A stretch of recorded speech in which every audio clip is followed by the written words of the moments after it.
Radhe Radhe everyone. आज की video में मैं आपको पद्मिनी एकादशी की व्रत कथा सुनाऊंगी। तो चलिए पद्मिनी एकादशी की व्रत कथा शुरू करते हैं। अर्जुन ने कहा, हे भगवान, अब आप अधिक मास यानी मल मास के शुक्ल पक्ष की एकादशी के विषय में बताएं। उस एकादशी का क्या नाम है तथा उसके व्रत की विधि क्या है, इसमें किस देवता की पूजा की जाती है और इसके व्रत का क्या फल मिलता है। कृपा करके यह सब विस्तार पूर्वक कहें। श्री कृष्ण बोले, हे पार्थ, अधिक मास की एकादशी अनेक पुण्य देने वाली है। इसका नाम पद्मिनी है। इस एकादशी के व्रत से मनुष्य विष्णु लोक में जाता है। इस एकादशी के व्रत की विधि मैंने सबसे पहले नारद जी को कही थी। यह विधि अनेक पापों को नष्ट करने वाली है तथा भक्ति और मुक्ति प्रदान करने वाली है। इसके फल व गुणों को ध्यान पूर्वक सुने। दशमी के दिन से व्रत शुरू करना चाहिए। इस दिन कांसे के पात्र का किसी भी रूप में प्रयोग नहीं करना चाहिए। मांस, मसूर, चना, शहद, शाक, पराया अन्न, इन सब खाद्य पदार्थों का त्याग करना चाहिए। इस दिन हविष्य भोजन करना चाहिए। नमक भी नहीं खाना चाहिए। दशमी की रात्रि को भूमि पर शयन करना चाहिए। ब्रह्मचर्य का पालन करना चाहिए। एकादशी के दिन प्रातः नित्य कार्यों से निवृत्त होकर दातुन करनी चाहिए और 12 बार कुल्ला करके पुण्य क्षेत्र में स्नान करने चले जाना चाहिए। उस समय गोबर, मृतिका, तिल, कुश और आंवला के चूर्ण से विधि पूर्वक स्नान करना चाहिए। स्नान करने से पहले शरीर में मिट्टी का लेप लगाकर प्रार्थना करनी चाहिए। हे मृतिके, मैं आपको नमस्कार करता हूँ। तुम्हारे स्पर्श से मेरा शरीर पवित्र हो गया है। समस्त औषधियों को पैदा करने वाली और पृथ्वी को पवित्र करने वाली तुम मुझे शुद्ध करो। ब्रह्मा जी के थूक से पैदा होने वाली तुम मेरे शरीर को छूकर पवित्र करो। हे शंख चक्र गदाधारी देवों के देव जगन्नाथ, आप मुझे स्नान के लिए आज्ञा दीजिए। इसके उपरांत वरुण मंत्र को जपकर पवित्र तीर्थों के अभाव में उनका स्मरण करते हुए किसी तालाब में स्नान करना चाहिए। स्नान करने के पश्चात स्वच्छ सुंदर वस्त्र धारण करके तथा संध्या अर्घ तर्पण करके मंदिर में जाकर भगवान की पूजा करनी चाहिए। सवर्ण की राधा सहित भगवान श्री कृष्ण की प्रतिमा, पार्वती सहित महादेव की प्रतिमा बनाकर पूजन करें।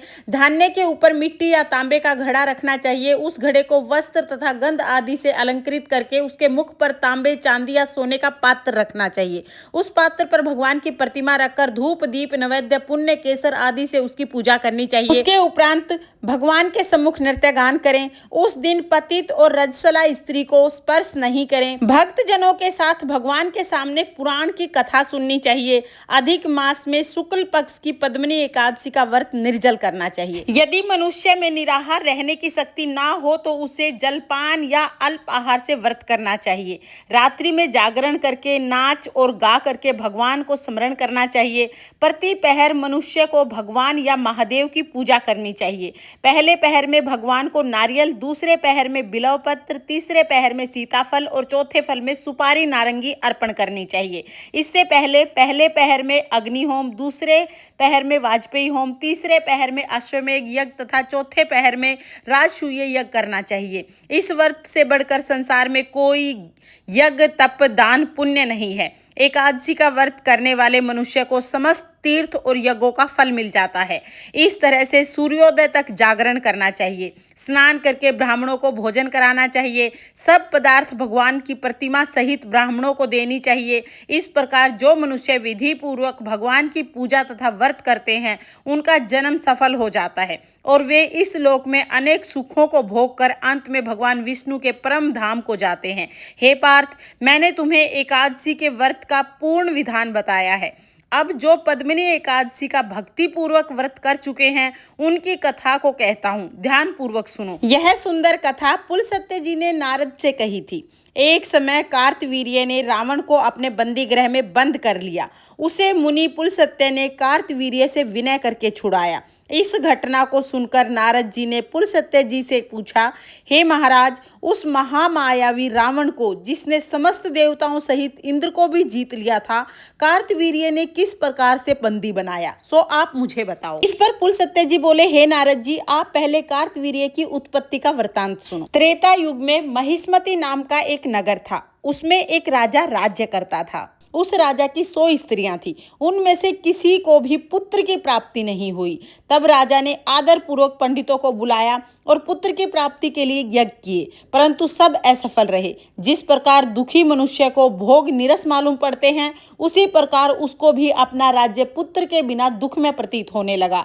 अंत में वह तप के द्वार से ही सिद्धियों को प्राप्त करके तपस्या करने के लिए वन में चला गया। उसकी स्त्री भी वस्त्र अलंकारों का त्याग करके पति के साथ चली गई। उस स्थान पर इन लोगों ने 10,000 वर्ष तक तपस्या की, परंतु सिद्धि प्राप्त नहीं हो सकी। राजा के शरीर में केवल हड्डियां रह गई। यह देखकर प्रमदा ने परम सती अनसुईया माता से विनय पूर्वक पूछा, मेरे पतिदेव को तपस्या करते हुए 10,000 वर्ष बीत गए, परंतु अभी तक भगवान प्रसन्न नहीं हुए जिससे मुझे पुत्र की प्राप्ति हो जाए। इसका कोई कारण बताइए। ऐसे वचन सुनकर अनसुईया बोली, अधिक मास में जो 36 महीने के बाद आता है, 2 एकादशी होती हैं। इसमें शुक्ल पक्ष की एकादशी का नाम पद्मिनी एकादशी और कृष्ण पक्ष की एकादशी का नाम परमा एकादशी है। उसके जागरण और व्रत करने से भगवान तुम्हें अवश्य ही पुत्र प्रदान करेंगे। इसके पश्चात अनसुईया जी ने व्रत की विधि बतलाई।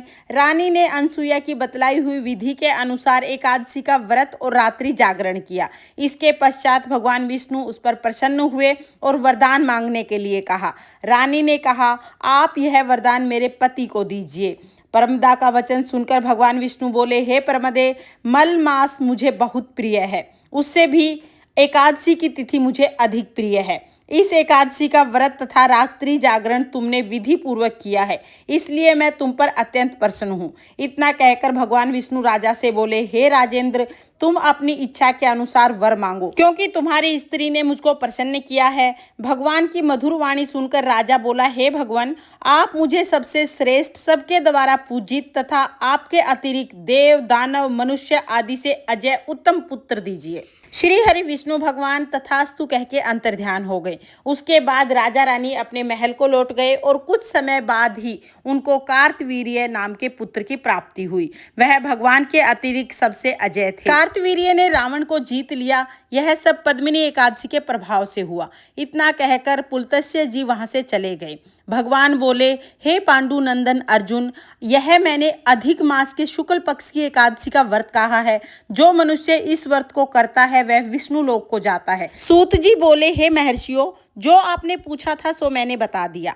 अब आप क्या सुनना चाहते हैं? जो मनुष्य इसकी कथा सुनेंगे वो स्वर्ग लोक को जाएंगे। ये थी पद्मिनी एकादशी की व्रत कथा।